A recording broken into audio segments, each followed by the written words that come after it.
access some boring subjects.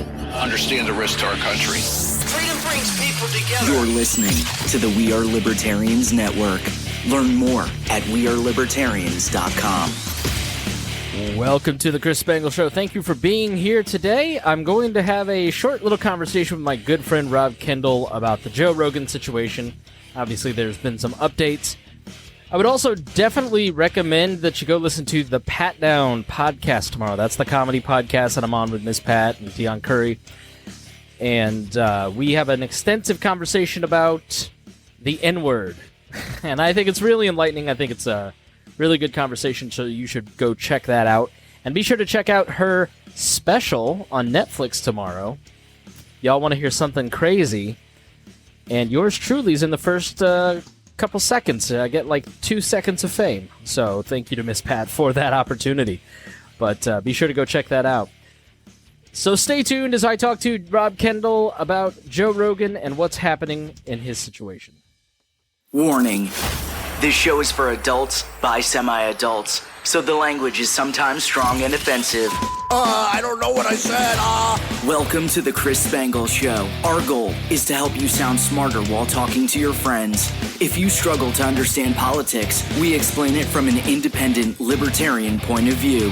With all of the irreverence it deserves, we toss out the screaming heads, put people before political parties, and give context to the news to make you think. Now, here's our host, Chris Spangle, a 15-year veteran of politics and media. Welcome to the Chris Spangle Show. Thank you for joining us here on the program today. My name is Chris Spangle. Thank you for being here, and thank you for supporting us. All of our patrons that support the We Are Libertarians podcast network. We've got the Profiles on Liberty podcast is back. Remzo's podcasts have been better than ever over at On the Run. Brian Nichols has moved to Indiana. Get together with Caleb and Brian hopefully in the end of the month here. So it's great to have everybody close now, and we're going to make Wall fun again. But we can't do it without your financial support, and the 10th anniversary is coming up here on March 8th. We will be 10 years old as a podcast network, and we are asking you to support us $10 for our 10th anniversary in our Patreon. You just go to joinwallplus.com, WAL plus, joinwallplus.com. And sign up. Thank you especially to our $100 a month members, Casey Feldposh, Lars Nordskog, Jake Edel, Matthew Durbin, Reinhold, Christy Avery, and Jason Doolittle. And today I'm going to talk to my friend Rob Kendall, whom nobody likes, I barely tolerate. He's a very annoying person to people who live in Indianapolis. And you're going to hear more from Rob on Thursday as we talk about how he holds local government accountable on his local radio show on WIBC, but he was so gracious to have me on. He begged me, really, to come on, because his ratings are so low that he needed somebody to juice up the ratings, and who better than the 6th largest libertarian podcaster in the world, in me. So Rob had me on to talk a little bit about Joe Rogan and just ask my point of view on it, because, I mean, as I mentioned in the intro, the misinformation stuff and the N-word stuff are two different things, right? Like, there's a clear moral stance on whether or not a white person should say the N-word. I don't think you should say it. For all the reasons that you're going to hear in the Pat Down podcast tomorrow, it's fully articulated there. I don't have time to go into it now. If you disagree with me or agree with me, I'd love for you to go hear that discussion, because my two co-hosts especially make some really good points about it that are very thoughtful. I think Joe Rogan has the right to interview anybody and everybody he wants. I just don't think you should say the N-word while you're doing it. And Dion talks about the trade-offs. He's like, you can say it, but the trade-offs are really high. The costs are really high if you do it. And everybody's known that for a very long time. But the new thing surrounding free speech is the misinformation conversation and, you know, the concept of canceling Joe Rogan. And that's what Rob and I get into. I'm a staunch advocate for free speech, and I know you're going, but you just said he can't say the N-word. I think you can say the N-word all you want. The government shouldn't censor it. People have the right to voluntarily associate with you or not, depending on your points of view. But at the end of the day, I mean, if you want to say the N-word, you should probably say it. Then everybody around you kind of knows where your heart is. I just personally find it not to be a good behavior. And I think Joe Rogan completely agrees. Everybody's out there defending his right to use the N-word, and Joe Rogan's like, nah, I don't think I should have said it. I'm not going to say it. I've changed my mind. I've changed my behavior. And so I agree fully with Joe Rogan on that. In terms of who he should interview, whether or not he should be allowed to interview doctors who have a different point of view on things like COVID, there's just without a doubt that he should be doing that, should be allowed to do that, and that there should be an open and honest discussion about those things. As Joe Rogan goes out and talks about these issues, you get more people making counter content around that. And for anybody that doesn't agree, I just say, what was the effect? What was the outcome years down the road from banning Alex Jones?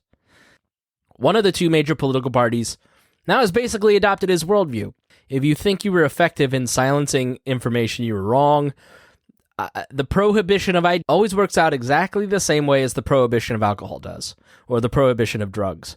You have to face the issue head on, and trying to suppress it only creates a black market where bad things happen. All those people that you're afraid of are not even listening to Alex Jones anymore. They're not on Facebook anymore. They were kicked off years ago. And lurking in deeper parts of the internet that where they're not being checked, there is no conversation. So Rob was gracious enough to have me on his show to talk a little bit about this and expand a little more and ask me some questions. Rob's very much, he's a lot more on the right than I am. I would consider myself center-right. Rob is a hardcore Trump fan and just kind of asks me my point of view from that perspective. So hope you find it interesting. Hope you learned something. And thank you to Rob over at the Rob Kendall Show on WIBC.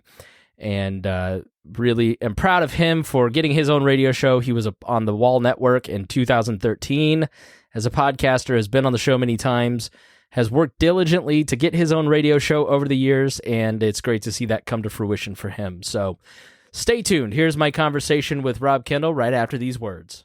So, Chris, I remember a couple of years ago when you were sounding the alarm about Alex Jones being censored and kicked off the various social media platforms. And I remember at the time you saying, this guy's a goof, he's a weirdo, but if they can start doing it to the goofs and the weirdos, it will never stop. And now when we look at what's happening to Joe Rogan with a private company, it pains me to say this, but it appears you were right.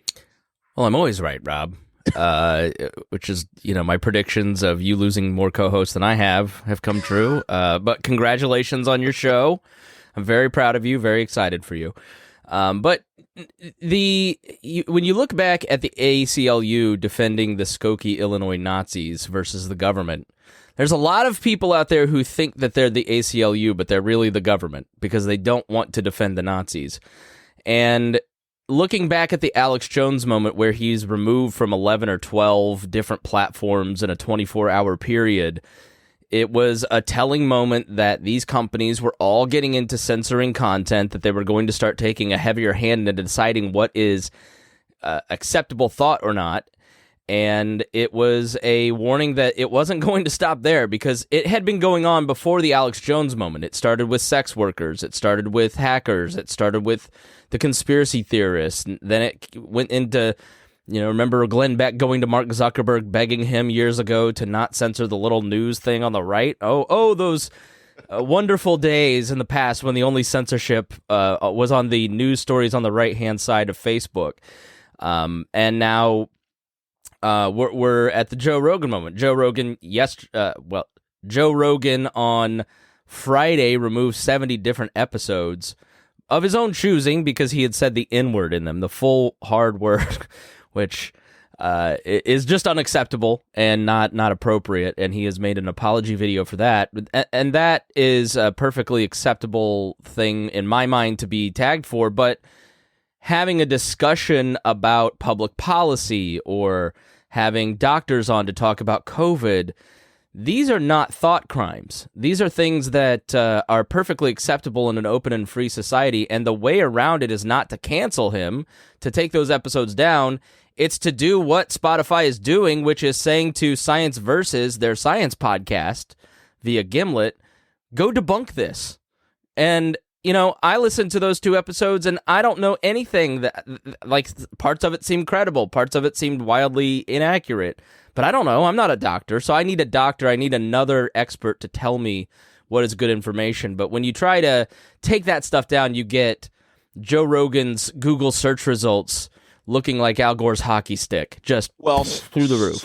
So this is the thing, right? It's the seek, kill, and destroy. By the way, Chris Spangle from the We Are Libertarians Radio Network, our guest, the Chris Spangle Show. We're talking about the censorship in America. This is the thing, though, right? It's the seek, kill, and destroy, in which now, because Rogan is, I guess, vulnerable is the right word. Now we're pouring into every aspect of Rogan's previous existence, and it will end. It will not end for many people until he's totally canceled. I mean, and there is that element, and those people have been fed a diet of Media Matters clips for so long. And I think Joe Rogan himself probably thought he was uncancelable, and why he took the risk of having these 2 doctors on. And I think private equity companies in America and the news media want to teach him a lesson. And they're going to go after his corporate spot. I mean, signing the Spotify deal was always a crazy thing, because you're going to, my podcasts are all hosted with Spotify. We all had to click a banner that said we agreed to their new terms. You can't promote violence. You can't promote all these different things. And so instead of doing a podcast, I'm announcing here on the Rob Kendall Show that I'm going to be singing all of my dangerous lyrics and classifying them as hard rock so I can get away with it. Chris Spangle, our guest from the We Are Libertarians Radio Network, the Chris Spangle Show. So where does it end? So this is the question I have. Where does it end until literally everyone is canceled? I mean, at some point, these people have to realize there will be no one else to go after, and they'll come for you. I think Rogan is an important watershed moment for a lot of people. What we tend to do in society is look at the 2 extremes. We look at you, and then we look at MoveOn.org. And then there's the Chris Spangles of the world who make up the... I'm one of the extremes. Yes. I can't believe you're still on air, but it's the low ratings that do it for me. I just can't believe it. No, I'm just kidding, Rob.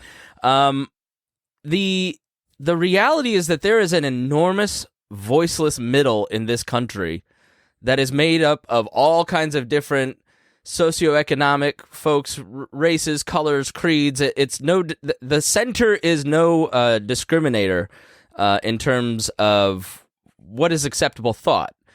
And Rogan is one of those moments where so many people have consumed his content that the reporting on him doesn't make sense. So when the New York Times or CNN report on Joe Rogan and talk about him being a white supremacist and an alt-right extremist, it doesn't make sense to people because he's so widely viewed. And so what it does is it diminishes people's faith in the person who is trying to push a propagandistic message. And you start to get more and more people who are on the center left and center right going, like, why can't I listen to that? Why can't I'm an adult? I'm a grown-up. I'm a free thinker. And you're pushing, like, you're going to take 30 seconds of N-words and say that this is the justification that he's a white supremacist when there's no context around why he was using the word. And then he comes out and gives a perfectly humble apology and the right apology. And people go, okay, well, who amongst us hasn't sinned, and he's sorry for it. Let's move on. But they're not going to move on because the mainstream media feels that they want to gatekeep. It's the reason the local newspapers of the country hate social media and want to get rid of it too, because it stole their classified ads money and it stole their ability to control the narrative. What's the obsession with the vaccine? I mean, you talked on the Chris Spangle Show and the We Are Libertarians Radio Network, people from all across the political spectrum, and I'm fascinated with, look, you want to get a vaccine? Get it. You want to get a booster? Get it. Whatever you want to do with you and your doctor is your choice. But people have just they have become obsessed with this idea of the vaccine, which does not stop, in many cases, COVID from being acquired or transmitted. What's the obsession in which people throw down the gauntlet on, we got to destroy Joe Rogan because he dared to challenge parts of the vaccine? I think it's born out of a concern, a genuine concern for their safety and the safety of others. I think we're at a point with the vaccine where it's sort of like smoking. If you don't get the vaccine, you're aware of the risks, you're accepting those risks, and it's on you. But I think they were fed a steady diet over the summer of something that now is clearly not true because of Omicron, that, here I am with my third infection, that if you get vaccinated, that you are not going to get COVID again, and it's going to stop the spread. America's response to COVID has all been about stopping the spread. It was never going to work. With the coronavirus, it was clear to many of us from the beginning. But that doesn't matter if you've just kind of observed the narrative and you haven't really looked into alternative information, right? And the vaccine is, I think it's partially out of concern for themselves and others. It's partially out of the anger that they can't control other people's choices. If you're a person that thinks that the government is an all-powerful entity that never makes mistakes in general, or that it's the collective good, we're all in this together, then you just can't believe that somebody wouldn't do the quote-unquote right thing.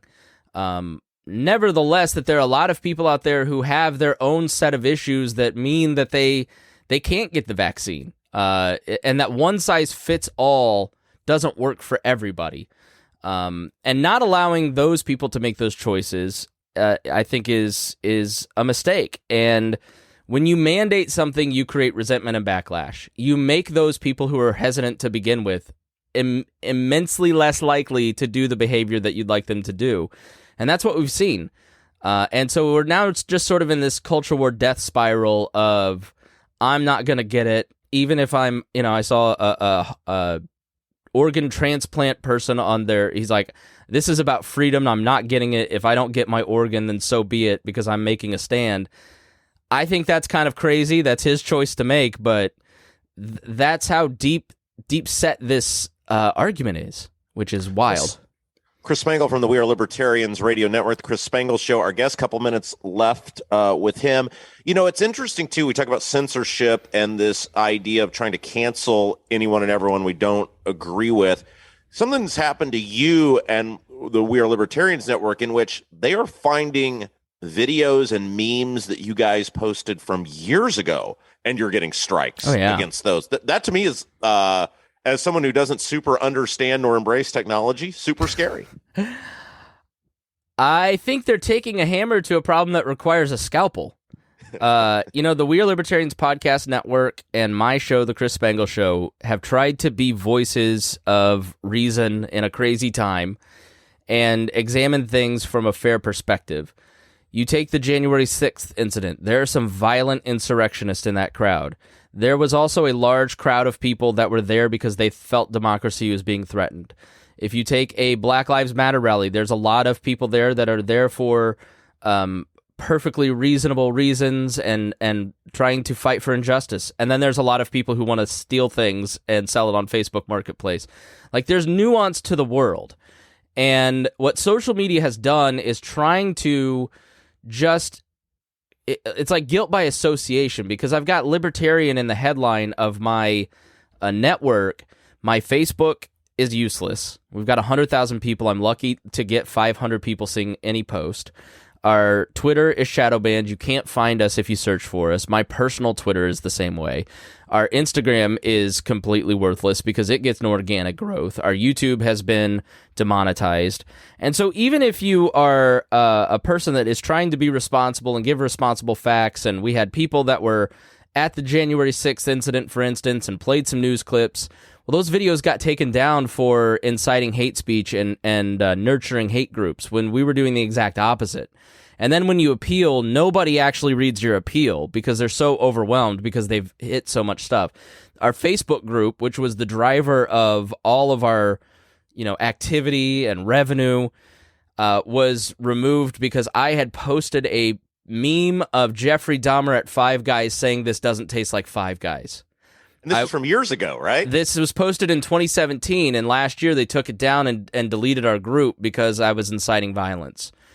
In a private group that the people in it goes back to the old like radio days of 2000s and Janet Jackson and community standards. My community thought that was a funny joke, but the FCC of the internet didn't think that it was a funny joke. And I get that I'm on their property, but there's no sense of humor. There's no nuance. You know, they fact check a meme the other day because what was it? Gas prices weren't $1.86 when Trump left; they were $1.89. And they covered up the text of the meme with a fact check bubble. It's just stupid. Well, and we've gone back and forth on this because, as you know, I am hyper offensive to many, many people on social media. Me. And, I'm never. Yes, you amongst many others. Pretty much every group. I am the last media and political figure in this town that will even talk to you. Yeah. Even Hammer and Nigel hate you. And we pointed out I've never been banned. I've never been, struck down. I've had one thing in all the years of all the offensive things I've said that they've said, well, that violates our standards, but nothing happened to me. And I hypothesize it's because I'm so mean to Republicans in most of my posts that there's somebody on YouTube and Facebook that goes, the guy's horrific, but just let him go. It's that you don't post memes. Memes are incredibly effective in this day and age. We are not governed by ideology. We are not governed by deep thinking about policy issues. We're not even really governed by political parties. We're governed by narratives. We're governed by an overarching sense about a topic that we have gleaned from posts on social media and memes.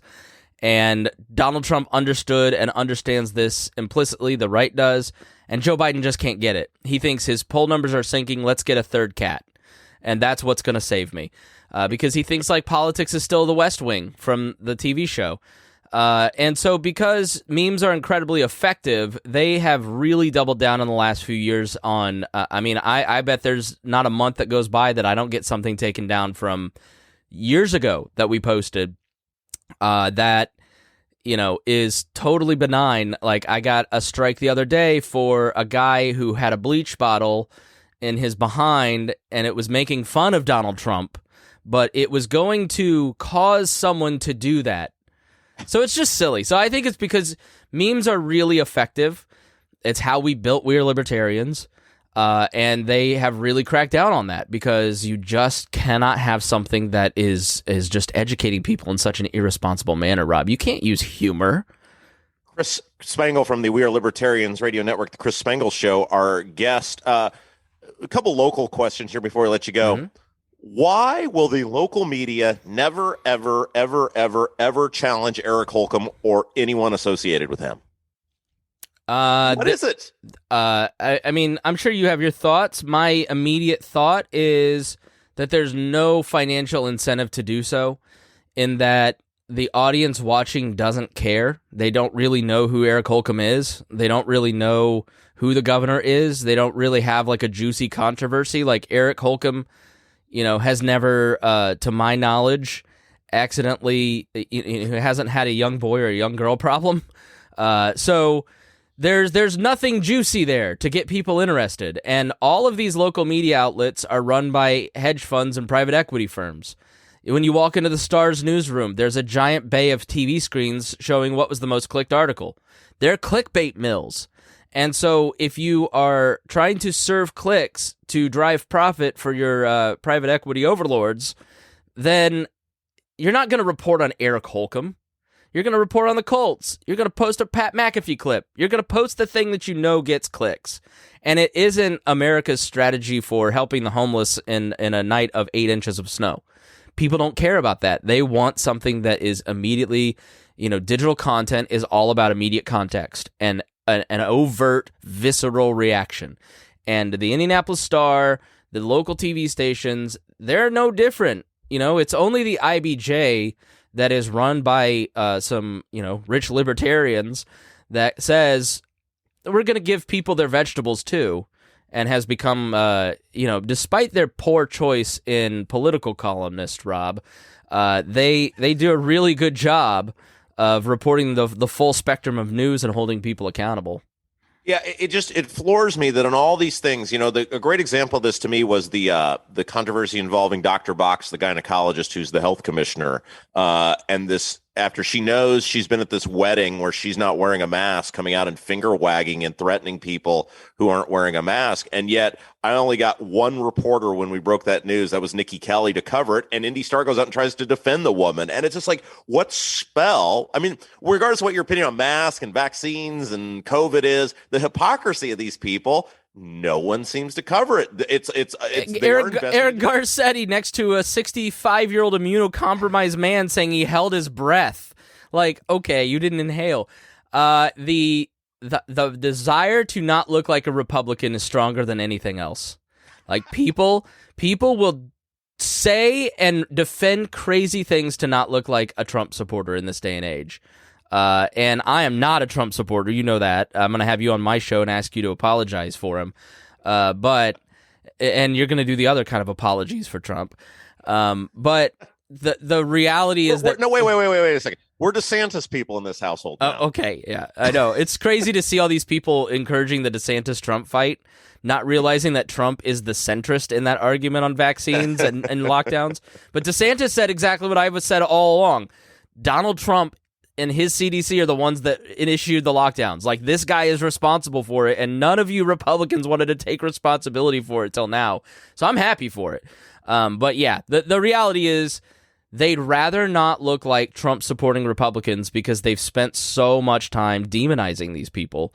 And there is a very strong incentive in this country to not let anyone save face.